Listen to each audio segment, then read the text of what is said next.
Bonjour, bienvenue sur Toporando. Pour cette nouvelle sortie, c'est en Savoie que je vous emmène. Plus précisément, en Haute-Maurienne, dans les Alpes-Grées. Et je vous propose aujourd'hui de découvrir l'itinéraire qui mène au magnifique glacier du Grand Méandre. Le départ de cette belle boucle s'effectue 4 km après Bonneval-sur-Arc. Du hameau de l'Écho, on empruntera le chemin qui va progressivement rentrer dans les gorges de la Recula. Passé une petite barre rocheuse, on débouchera face au magnifique cirque des Évêques. Puis on rejoindra un étonnant pont romain qui enjambe la splendide cascade des Gorges. Avant d'entamer une montée plus exigeante qui nous mènera à un spectacle de toute beauté face au lac et glacier du Grand Méandre. On reprendra le chemin en sens inverse afin de rejoindre le refuge des Évêques tout en bénéficiant d'une vue panoramique sur le cirque et le plan du même nom. Et enfin, une dernière descente nous ramènera à notre point de départ, au hameau de l'Écho. On débute donc ce parcours depuis ce petit hameau perché à 2000 mètres et dominé par la typique chapelle romane Sainte-Marguerite. Cet authentique village montagnard au toit de Lauze est classé depuis 1971 et mérite à lui seul une petite visite.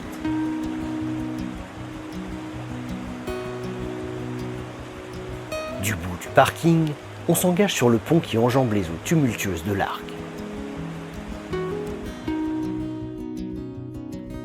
100 mètres après, et au niveau d'un premier panneau, on prendra la direction du refuge des Évêques par les gorges de la Recula.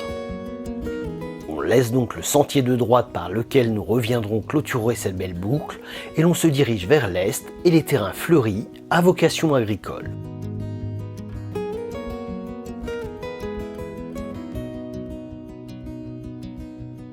Rapidement, les pelouses font place à un chemin caillouteux qui va longer pendant 2 km le ruisseau de la Recula. Ces eaux vives descendent depuis plusieurs glaciers, comme celui que nous allons rejoindre aujourd'hui et qui se trouve juste derrière les 3153 mètres du mont Séti qui se dresse face à notre chemin.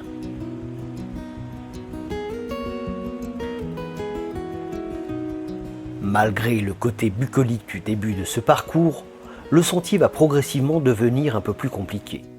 Après 1 km environ, il faut traverser une large zone d'éboulis où quelques précieux cairns faciliteront le cheminement.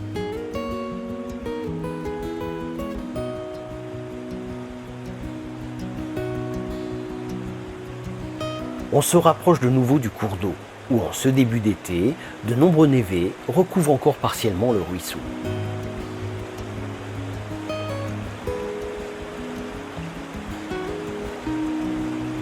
Puis, le cheminement va se faire plus exigeant.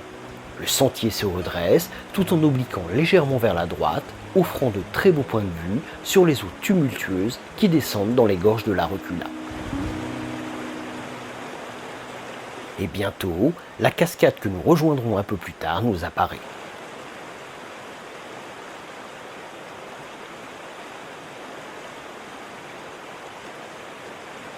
Au niveau de l'entrée des gorges, la quantité de neige encore présente est impressionnante. Les eaux apparaissent et disparaissent sous cette énorme masse blanche. L'ascension continue. Bien aidé par quelques lacets, le sentier serpente maintenant entre végétation, ruissellement et de belles dalles qui peuvent s'avérer glissantes par terrain humide. Sans être vraiment difficile, ce parcours s'adresse néanmoins à des randonneurs dotés d'une certaine expérience. Réalisable dans les deux sens, je vous recommande plutôt de traverser les gorges dans le sens de la montée, car les 2 passages câblés que nous rencontrerons un peu plus loin s'avèrent plus délicats à la descente. Un premier promontoire permet d'admirer ces belles gorges alimentées par la cascade de la Recula.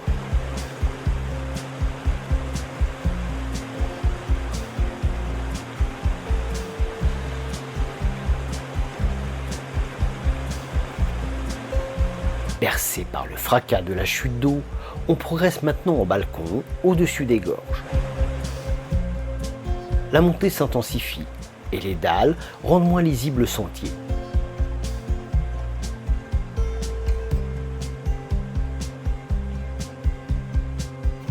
Il faudra donc prendre son temps afin de bien repérer l'itinéraire.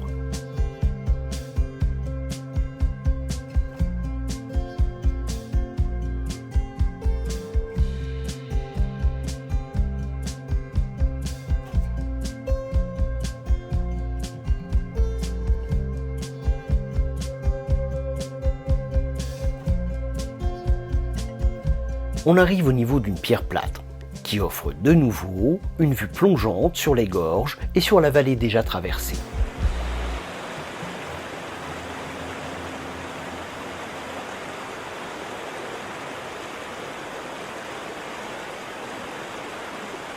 Cette pierre indique également le premier passage câblé. Derrière cet énorme névé se trouve le début d'une cheminée d'une dizaine de mètres qu'il va falloir franchir. C'est la partie la plus technique et qui peut s'avérer impressionnante pour les personnes peu habituées à ce genre d'exercice. Mais bien aidé par un câble et de bonnes prises, la montée est plus impressionnante que difficile. Il faudra juste là encore prendre le temps d'assurer son ascension. Passé les câbles, on se faufile sur de gros blocs tout en obliquant légèrement vers la droite. Et l'on arrive au deuxième passage câblé. Moins long et moins incliné, ce passage est plus facile que le premier. Il faudra néanmoins rester vigilant.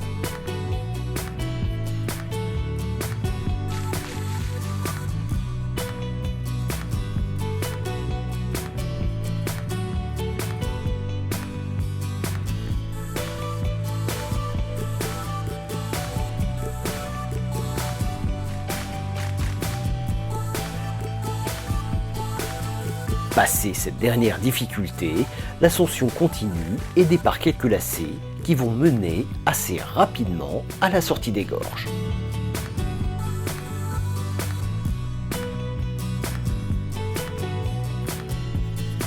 Et après 1h40 environ, on débouche au panneau des gorges et au pied d'une petite étendue d'eau où se reflète un spectacle de toute beauté sur le cirque et les cimes qui dominent le glacier des Évènes.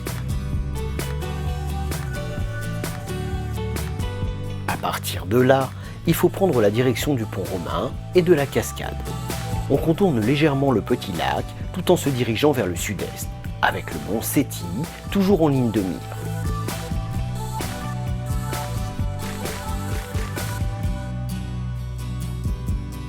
Le chemin va maintenant serpenter entre de nombreux polyglaciaires et nous faire découvrir pas après pas de nouveaux hauts sommets du cirque qui nous fait face.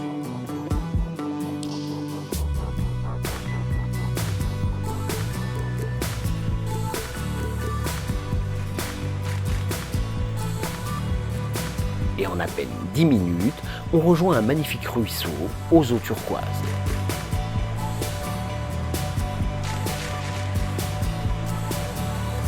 C'est un spectacle là encore de toute beauté qui se présente. On découvre le fameux pont romain qui enjambe le cours d'eau et qui alimente la cascade, aperçue à plusieurs reprises lors de la montée. On ne s'attend pas à trouver ce genre d'architecture à cette altitude, mais l'ensemble est des plus harmonieux. On rejoint l'autre rive.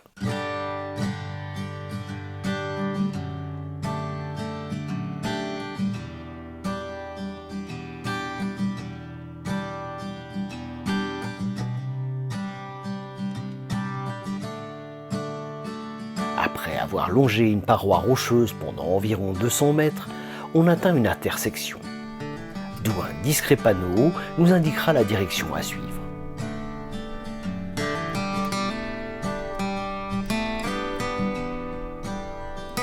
On tourne donc maintenant le dos au plan des Évêtes en direction de l'est et du lac du Grand Méant, indiqué en 1h20.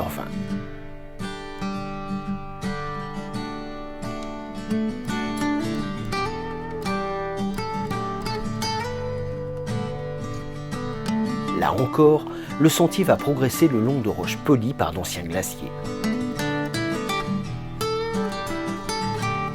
Rapidement, le sentier prend de la hauteur et permet une vue d'ensemble sur le cirque, son lac et sur les 3637 mètres de l'Albaro.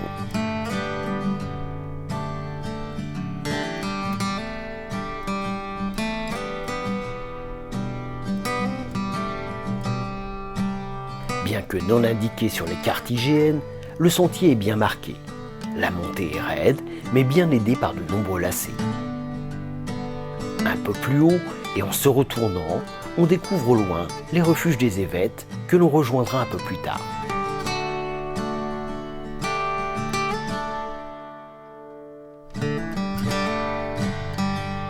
Et pour le moment, c'est encore une belle montée qui nous attend.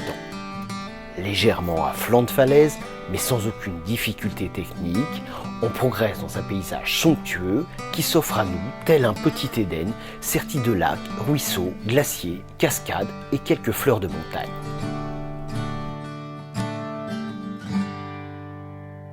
Mais bientôt, on change d'étage alpin et les dernières fleurs vont bientôt laisser place à un paysage lunaire.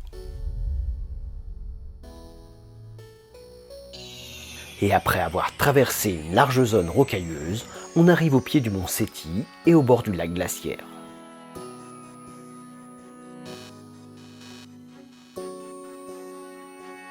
La vue est surprenante. C'est d'abord la langue et le front du glacier que l'on aperçoit. Avant que se découvrent les eaux turquoises de ce magnifique lac glaciaire.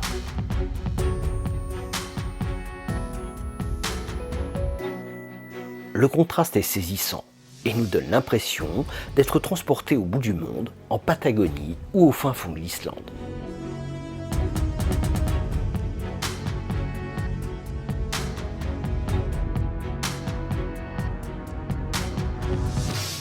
Après une petite pause contemplative, il est temps de reprendre le chemin en sens inverse.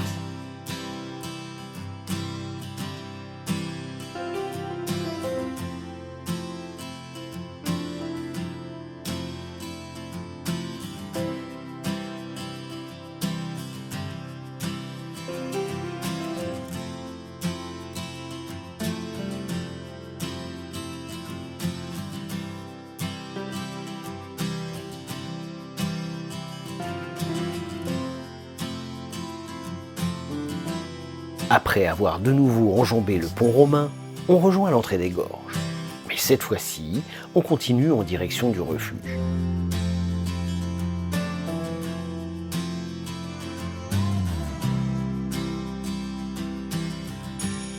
Une courte montée va mener à celui-ci en moins de 15 minutes.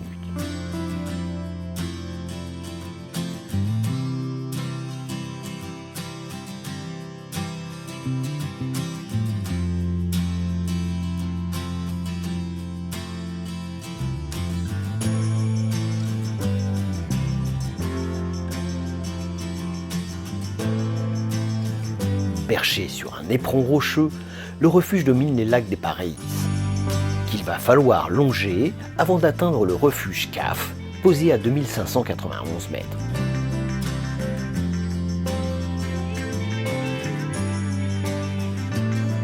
Sa situation offre là encore un panorama de toute beauté sur les lacs et le cirque qui lui font face.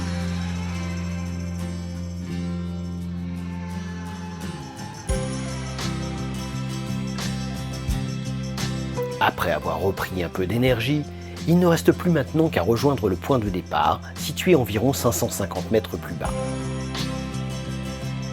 Et rapidement, on atteint un nouveau panneau nous indiquant le hameau de l'Écho en 1h25. Un dernier regard sur ce magnifique endroit et il est temps d'entamer une belle descente vers le nord-est.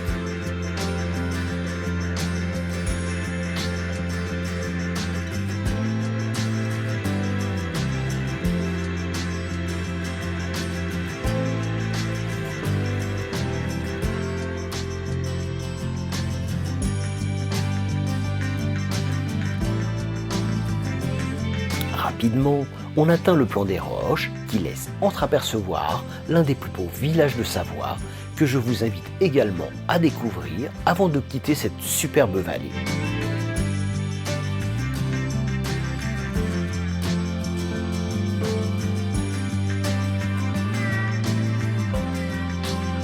Une bonne série de lacets va nous permettre de rejoindre notre point de départ qui rapidement nous apparaît. Pour résumer, il faut environ 6h30 pour effectuer les 14 km et les 1046 mètres de dénivelé.